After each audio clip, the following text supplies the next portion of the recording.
આજના ભારત બંધના એલાને નર્મદામાં મિશ્ર પ્રત્યાઘાત જોવા મળ્યા હતા। કેવડિયા, ગરુડેશ્વર, ડેડિયાપાડા અને સાગબારા સજ્જડ બંધ રહ્યા તો રાજપીપળા અંશતઃ બંધ જોવા મળ્યું।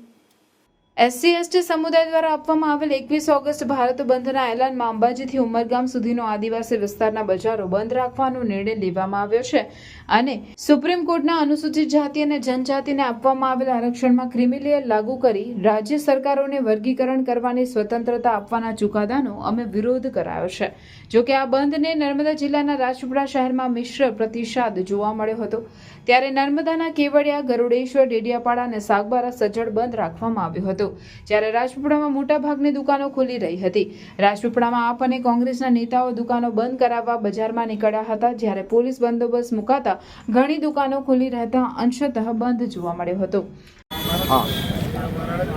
આજે જે SC/ST OBC સમાજમાં જે આ સંવિધાનમાં જે વારંવાર છેડા કરવામાં આવે છે અને જ્યારે અમારા આદિવાસી સમાજના હક અને અધિકારની વાત હોય ત્યાં પણ અમને અમારી રજૂઆતો અમને યોગ્ય પ્લેટફોર્મ પર કરવામાં નથી આવવા દેવામાં આવતી, જેના અનુસંધાનમાં આજે ભારત બંધનું એલાન કરવામાં આવ્યું છે। એમાં ઘણા બધા વિસ્તારોમાંથી દરેક સમાજના લોકોએ અમને સમર્થન આપ્યું છે। એવી જ રીતે અમે આજે રાજપીપળામાં પણ 50 થી 60 દુકાનોનો જે નાના મોટા વેપારીઓ છે એ લોકોએ અમને ખૂબ સહયોગ આપ્યો છે અને જે 40% જેવી જે દુકાનો છે એ અમે સમક્ષ વસાવા સમાજ અને આદિવાસી સમાજ દ્વારા અમે એમને પણ નમ્ર અપીલ કરવા જઈ રહ્યા છીએ કે જેવી રીતે અન્ય સમાજો અને અન્ય વેપારીઓએ અલગ અલગ જિલ્લાઓમાં સમર્થન આપ્યું છે એમાં આપ સૌ પણ અમને સહભાગી થઈ અને ભારત બંધનું જે એલાન કરવામાં આવ્યું છે એમાં અમને સહભાગી થાવ એવી અમારી નમ્ર અપીલ। અને સાથે ડેડિયાપાડાના ધારાસભ્ય ચૈતર વસાવાએ તમામ જિલ્લાના લોકોએ સાથ સહકાર આપવામાં આવતા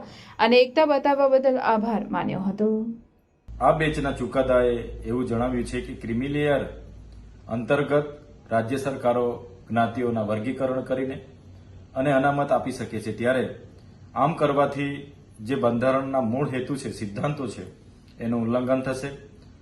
આરક્ષણમાં વધારો કે ઘટાડો કરવાની સત્તા આર્ટિકલ 341, 342 મુજબ એ રાષ્ટ્રપતિ કે સંસદને જ હોય છે, ત્યારે રાજ્ય સરકારોને આવા અધિકારો આપવાથી આવનાર દિવસોમાં અમુક ચોક્કસ જ્ઞાતિ, પેટા જ્ઞાતિઓને પોતાના તરફ લેવા માટે અમુક વૈમનસ્ય ઊભું કરવામાં આવશે, જેના લીધે વર્ગ વિગ્રહ પણ થશે।